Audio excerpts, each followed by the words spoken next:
Welcome back and thanks for being here. Today I want to talk to you guys about a case that happened over a decade ago, but a lot of the social issues that surround that crime are still very relevant today. You probably all know the story and name of Laci Peterson, a young white woman who went missing back in 2002. But you probably don't know the story of Evelyn Hernandez, a young immigrant from El Salvador who met a similar fate to Laci. These women went missing within 7 months of each other, and the details of their disappearance are so similar that it's unsettling to think that the media would cover one case so closely and not the other. Evelyn and Laci both went missing when they were in the 3rd trimester of their pregnancies. They went missing from the same state, just 7 months apart from each other, and they both washed up in the same body of water. But the media only covered Laci Peterson's case. They cared more about a missing married white woman from the suburbs than they did about an immigrant who was a single mom with a 5-year-old son. While Laci's husband, Scott Peterson, sits on death row, Evelyn, her unborn child, and her 5-year-old son have never seen justice. While the nation went on a cancel crusade, calling for the arrest of Scott Peterson, Evelyn and her son's names were unspoken in the demands for justice. While Nancy Grace and dozens of media outlets covered Laci's case daily, they couldn't spare a moment to mention Evelyn's case, which was so undeniably parallel to the story they're already talking about. And it seems that with the demand for true crime content on the rise and no shortage of cases to cover, there's still little representation for marginalized victims. The main difference between Laci Peterson and Evelyn Hernandez is skin color. And the murder of these two women force us to acknowledge the presence and harmful impact of racism and discrimination, not just in the media, but in our own choices and actions. When we dedicate so much time and energy and attention to cases like Laci Peterson's story, while simultaneously remaining ignorant to cases that involve people of color, we're perpetuating a very real social issue. We're feeding into missing white woman syndrome and the underrepresentation and oppression of marginalized victims and their families. When we don't demand equal justice for everyone, people fall through the cracks. We need to shift our focus as a community to the people who aren't receiving the spotlight right now. So I'm gonna share with you guys the story of Evelyn Hernandez and the impact her case has had on our understanding of missing white woman syndrome. As I walk you through the details of Evelyn's case, I'm going to make connections back to the Laci Peterson story, and we'll talk about how these two cases were handled differently and why. Looking at Evelyn and Laci's case side by side reveals the horrifying truth that racism and discrimination are standing in the way of justice. It's just one of the many examples that exist in our society today. Evelyn Hernandez was born on February 23, 1978 in El Salvador. When she was 14, she immigrated to the United States with her mom and her sisters, and they settled in California in the San Francisco area. Evelyn attended McAteer High School in San Francisco, and when she was 17, she got pregnant and gave birth to her first son named Alexis, but she always called him Alex. Alex's father wasn't in the picture. He actually never met his son, and he never provided him or Evelyn any financial support. But Evelyn was strong and she loved her son, so she worked hard to make money and see herself through school while she raised him. Evelyn graduated high school and she was a hard worker. She held jobs at local hotels, at Costco, anything that she could do to support her young son, but she always made time for Alex. She had a lot of friends and she was also really close with her family, but they say that any spare moment she got, she wanted to be with her son. Her friends describe her as perky and positive no matter what life threw at her. By 2002, Alex was 5 years old, and he and Evelyn had settled down in the Crocker Amazon neighborhood of San Francisco. Their lives were pretty set in routine. Evelyn was working as a vocational nurse, and Alex was attending kindergarten at Buena Vista Elementary School, which was not far from their house. If Evelyn had to work and Alex wasn't in school, she would drop him off at a local daycare. Friends and family say that Alex loved school, and Evelyn loved volunteering at his school events, so she was pretty well known there. She made friends easily, and even though she was a very calm person, she was very warm and welcoming. Evelyn also had a boyfriend named Herman Aguilera, who was a local limousine driver. Herman Aguilera was married, but he did his best to keep this on the down low, and it didn't stop him from pursuing a relationship with Evelyn Hernandez when she was just 24 years old. There are some reports that say that Aguilera's wife knew that her husband was having an affair, but most news outlets, including ABC and Alta Online, say that Evelyn had no idea that she was dating a married man. And not long into their relationship, she found out that she was pregnant with Aguilera's child. So she reached out to his mom, who actually informed Evelyn that he was married to another woman, and this devastated her. This also brings me to another observation about the differences between Evelyn Hernandez and Laci Peterson. There's a lot of judgment and stigma around having a child out of wedlock, especially if it's a product of an affair. And even though this isn't uncommon, it's very stigmatized in our society. Many people are quick to judge the circumstances of single moms, especially young single moms and teen moms. And Evelyn was a teen mom at one point, and now she was pregnant again as a product of an affair with a married man. So it just further increases the stigma around her situation, which I'm sure media outlets considered when they declined to run her story. Laci was 27 and 8 months pregnant when she disappeared, but she was living in the suburbs with a husband and a golden retriever. Her life seemed almost picture perfect according to some people. She had significantly more privilege, resources, and less stigma surrounding her life circumstances than Evelyn did. In a study by Zach Summers, a sociologist at Northwestern University, one of his colleagues and professor, Edward Bonilla Silva, proposed that the media is guilty of prioritizing the lives of white women over the lives of people of color as a way of maintaining power and the hierarchy of racism in our society, which is a very scary thought, but it's completely accurate to what's going on here. News outlets are more likely to focus on affluent white women who they can paint as these innocent victims, these damsels in distress. It's an archetype that the media wants victims to fit, and if the victim doesn't fit that stereotype, that mold, they're not worthy of coverage. And Laci Peterson was an easy subject for them to portray to fit that mold.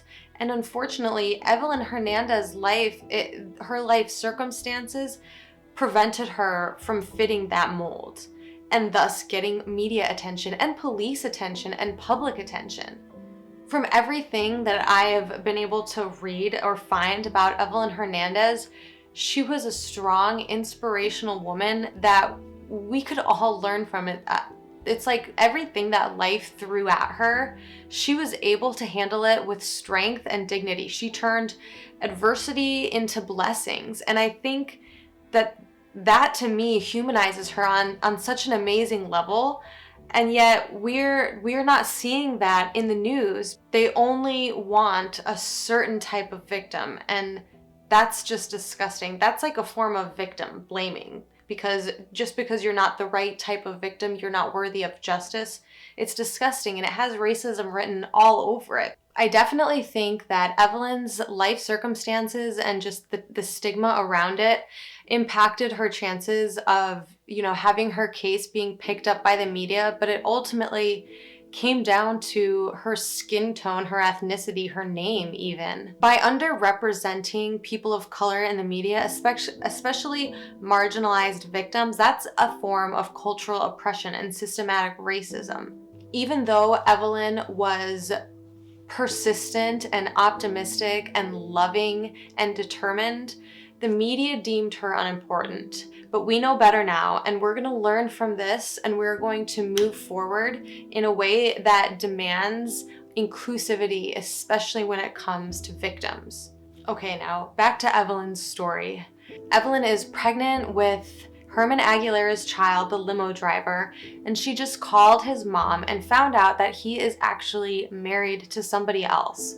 So she ended up confronting Herman. She told him that she was pregnant, and she told him that she knew that he was married. And Herman's reaction was not what Evelyn had hoped for. He didn't have any interest in having a child with her. He didn't show any interest in leaving his wife, and he also made it very clear that he didn't want her to have this baby. But Evelyn had already made up her mind on that front, and she was gonna have this baby. She was really excited to have another child and to give Alex a sibling. And though the relationship wasn't going to work out, she was still excited about having this baby. And her friends say that when she found out she was gonna be having a boy, she got so excited and she wanted to name him Fernando. Evelyn did not keep any of this secret from her family. She let her mom and her sisters know exactly what was going on, and she even confided in some of her friends. She told them that she was pregnant with Aguilera's child and that she'd found out that he was a married man. And for a while, Aguilera kept coming around to check on Evelyn, even though he wasn't very enthusiastic about the pregnancy. And there would be a number of times where Evelyn and her sister Reina would be together and Herman Aguilera would join them. And he was very protective and commanding over Evelyn. According to Evelyn's sister Reina, as reported by ABC News, Reina said, quote, "She loved the idea of being pregnant and having another baby. But Herman wanted nothing to do with this baby. He didn't want to support her and he didn't want to help her. I could see it in his expression," end quote.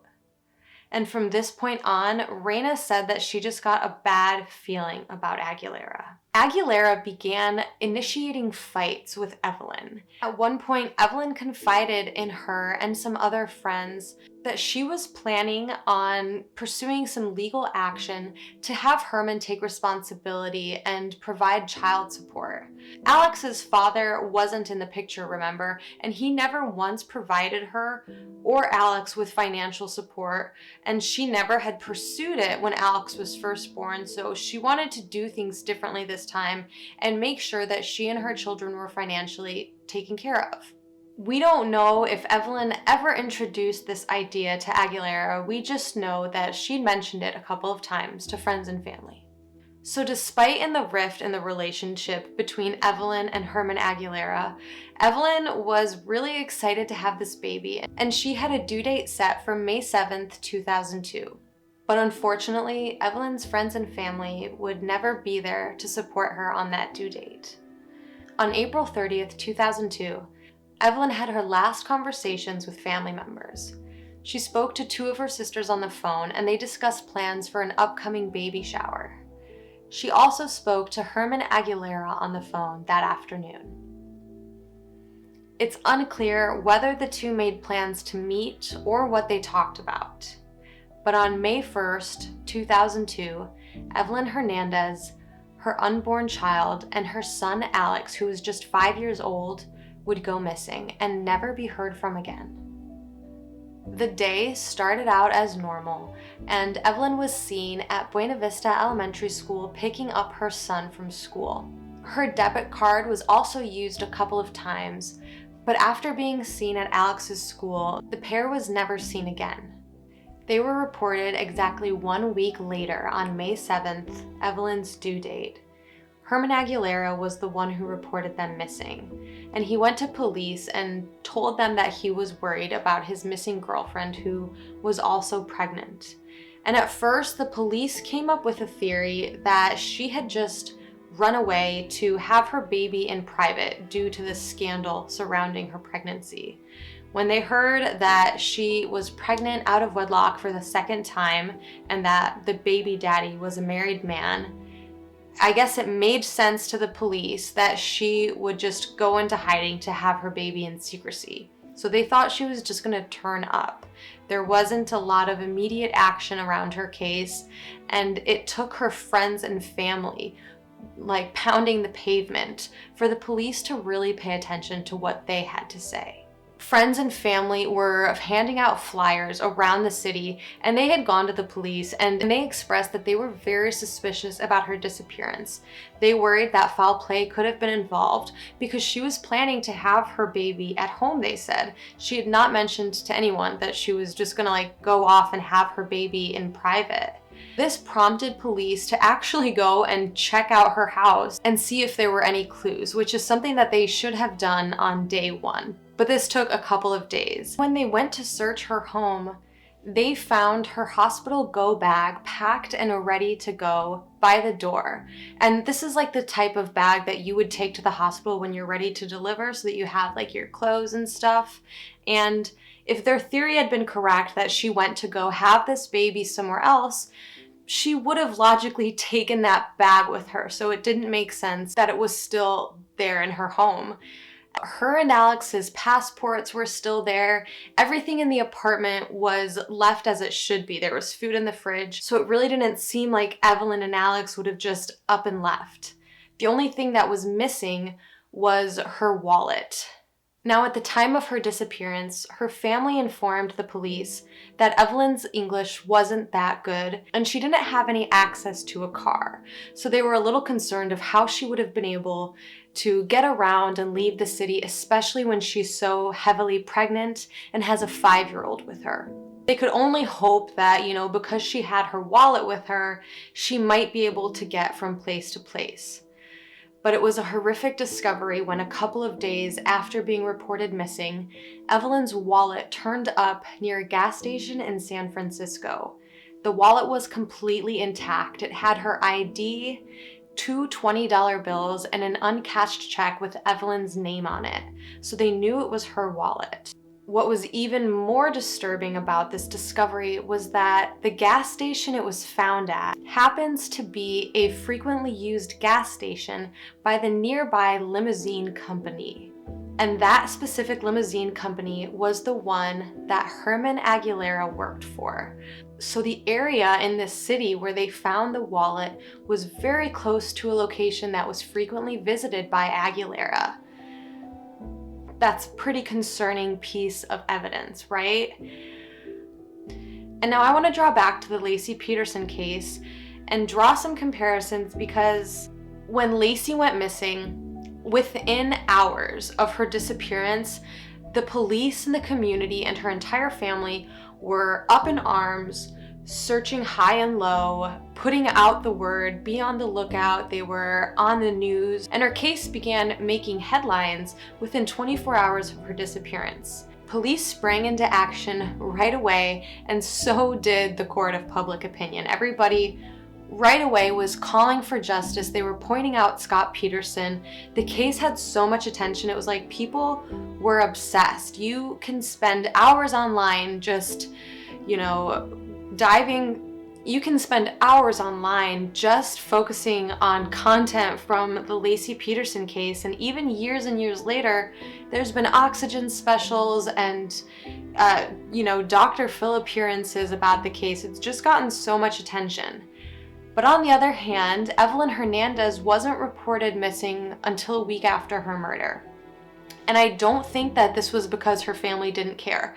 We can see by her family's actions that they were the ones who were driving the investigation in the first place. Language barriers, cultural differences, class status, all of those things can sort of make resources unavailable to people who are in those communities, especially if they come from low income or if they speak another language than what's popular in the local community.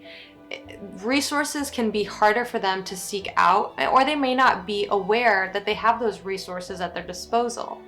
And Evelyn was an immigrant from El Salvador, and most of her family was still in El Salvador. She had her mom and some sisters nearby, but none of them spoke perfect English, And even though most of them lived in California and they talked often, they didn't see each other every day. I think this created an initial disadvantage for Evelyn and her family. Even though they took action right away, making flyers and going out into the community to raise awareness, I don't know if they knew about media resources. And unfortunately, because of circumstances that we are not fully aware of, it took a week for Evelyn to get reported missing.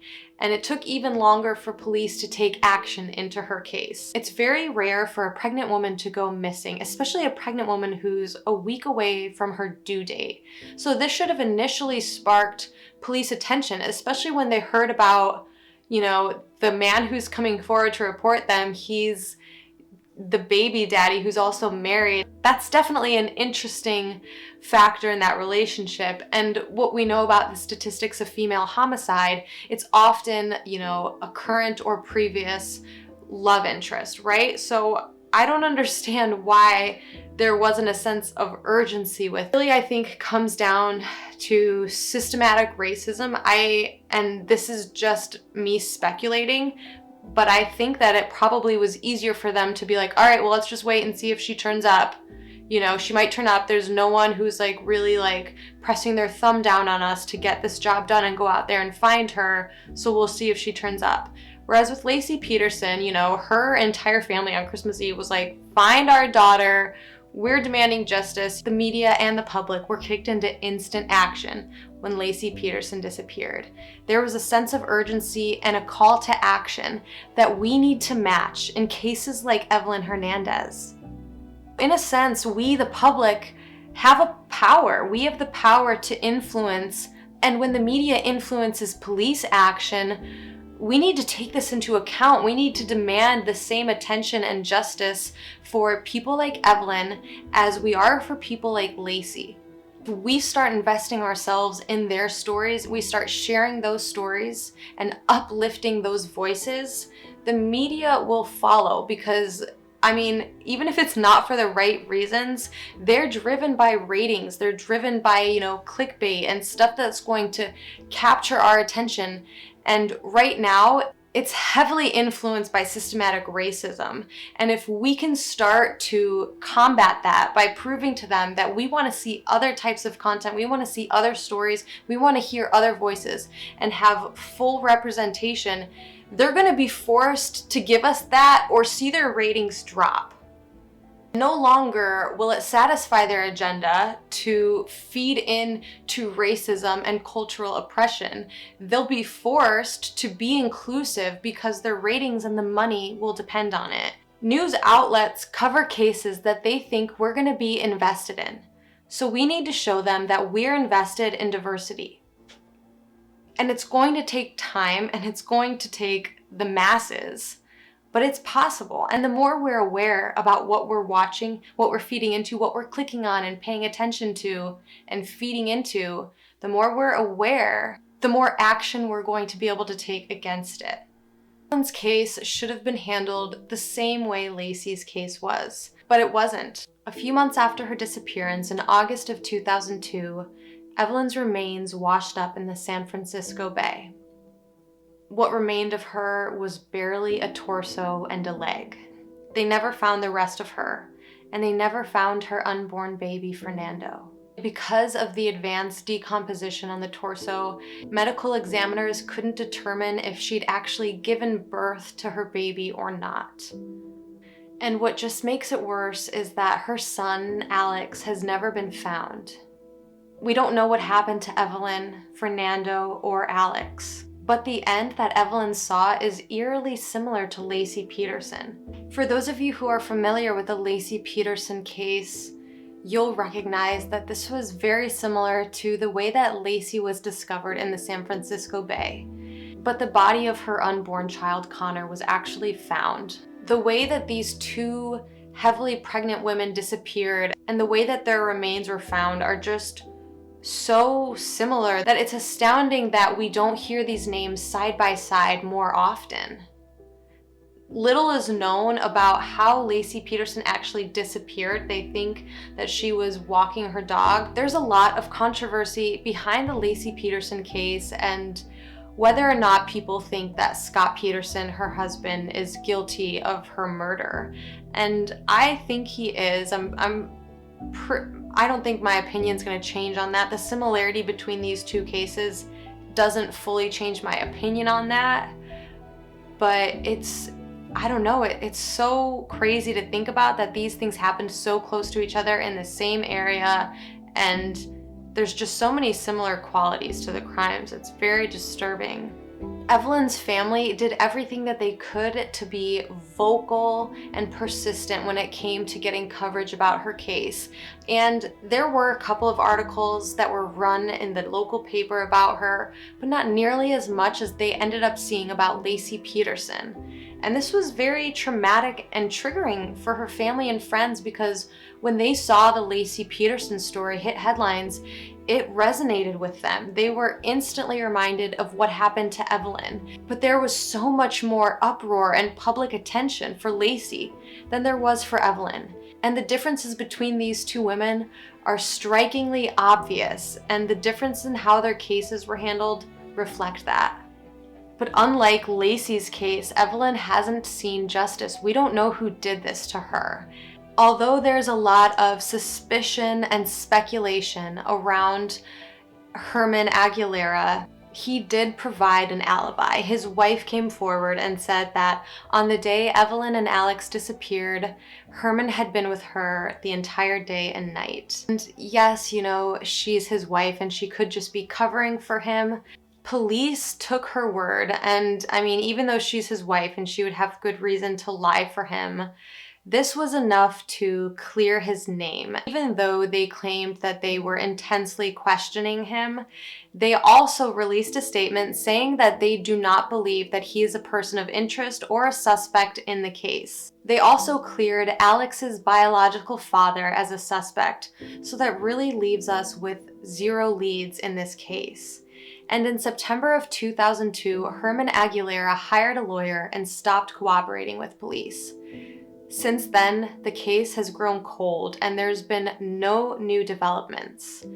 Almost 20 years later, we're at the same point that we were back in 2002 in the initial stages of her disappearance. When we ask ourselves if the outcome of her investigation would have been different if Evelyn was white, we can look at Laci Peterson's case and say probably. I believe that Evelyn Hernandez is a victim of missing white woman syndrome, and so is the rest of her family. Laci and Evelyn's cases share so many key characteristics and dependent circumstances that we can look at them and compare them with fairness and relevance. It's not like these cases happened across the country from each other or years apart. Both of these women were in the 3rd trimester of their pregnancy when they disappeared. They both went missing from the San Francisco Bay Area, just 7 months apart from each other. There's no reason that we should be looking at these cases and seeing that they were handled so differently. So many of the factors of their cases coincide, leaving the obvious ethnic and socio-cultural differences as indicators for why the cases were handled differently, why they resulted differently. The bottom line is that Evelyn Hernandez did not receive media attention the way Laci Peterson did because she wasn't white. Media attention, public awareness, those are vital resources that should not be exclusive to certain skin tones. Missing white woman syndrome has been classified as a social phenomenon, but at its core, these occurrences are covert racism and discrimination against people of color. It's cultural oppression. Recently, the Sarah Everard case rekindled conversations about missing white woman syndrome. When people heard about what happened to this woman on her way home from a night out, it sparked worldwide conversation and calls for justice. But as some inclusive news outlets pointed out, like 20 Hood, there were multiple marginalized women who had gone missing around the same time in the same area, and they received little to no media coverage. Sarah Everard's case blew up because she fit the missing white woman, damsel in distress, perfect innocence archetype that the media knows they can just push out to us and we'll eat it up. Too often, important cases are ignored by the press and the public because of a victim's legal status, ethnicity, profession, past history, but no matter what those circumstances involve, every person deserves empathy, resources, and justice. People who are interested in the true crime genre have big hearts and tons of empathy, but we're actually doing more harm than good when we fail to address the stories and injustices amongst marginalized victims. When I first heard about the Laci Peterson story, I was immediately interested. As I'm sure the case is with the rest of the nation, I saw myself in Laci, and I instantly became passionate about justice for her and her unborn son. The media covered her case so vigorously because they knew that we would connect with her. They knew that we would be drawn to that story. But they didn't cover Evelyn's case, and I have to wonder why they didn't think that we would connect with her. Because when I first heard about Evelyn's story, I realized that I had more in common with her than I did with Laci. She's perfectly relatable and easy to empathize with. She should have gotten immediate media and police attention the same way Laci did. Both of these women, no matter what their skin color is, deserve our attention and have the right to justice. When we don't demand equal justice for everyone, people fall through the cracks. Every victim is important. Everyone deserves our attention. But the truth is that only certain victims actually receive media attention and therefore our attention as the viewers. Predators and perpetrators are actually targeting young Black women, people of color, people with disabilities, people who work in stigmatized professions, because they know that these people receive less representation and there's less urgency in the pursuit of justice when the victim doesn't fit into the, perfect mold that the media wants to feed to us. It's not that we shouldn't have empathy for people like Laci Peterson or Sarah Everard. It's just that we need to have inclusive empathy. We can't just be focusing on these missing white women. That makes it more dangerous for young Black women, people of color, people with disabilities, people who just face stigma in the world. It makes it more dangerous for them to go out because perpetrators are going to target them more because they know that there isn't this demand for justice or sense of urgency when the victim comes from a marginalized community. We're perpetuating a problem, making it worse for people who are already facing discrimination and adversity when we aren't recognizing them or representing them as victims. I'm gonna start making more videos that involve stories from underrepresented communities in an effort to demand inclusiveness and to prove that people in the true crime community care about every victim regardless of background. I might call this series Missing and Marginalized or something along those lines, but I really want it to focus on case comparisons. I want to look at cases side by side that really exemplify the presence of missing white woman syndrome, because I feel like for every Natalee Holloway case, for every Laci Peterson and Shanann Watts, as much as we can empathize with them, there are dozens of stories from marginalized communities that never made the headlines, that never caught our attention. This is something that has been weighing heavily on me because I feel like whenever I hear about a case, a true crime case, it resonates with me and I feel it very deeply, and I just don't think that there's any reason to color code it. I don't understand. There's no reason why a victim needs to fit a certain stereotype.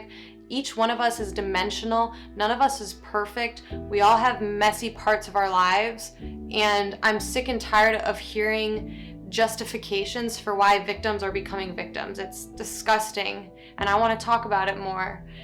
And this is where I'm going to do that. So thank you for sticking it out with me for another one of these true crime videos. Unfortunately, Evelyn's case, like I said, has grown cold. If we see any updates about it, I'll be sure to notify you guys. I can only hope that progress is made in this case, but unfortunately, I don't know what could happen. It's been so long and there's just no suspects right now, so who knows? Racism is alive and active in our society, and if we ignore it, it's only gonna fester. And we need to make sure that we're not feeding into missing white woman syndrome. We need to be inclusive and mindful here in the true crime communities, especially with the cases that we're giving our attention to.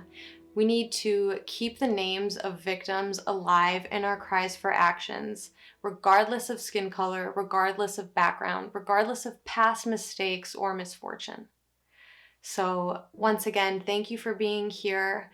Stay safe, take care of yourself, take care of the people around you. If you liked this video and you think it touched on some important social topics, please like it or maybe share it with somebody and you guys can have your own conversation about some of the stuff that's going on with the media and coverage and victim blaming. So yeah, anyway, I will see you guys in my next video. That's all I have for you guys today.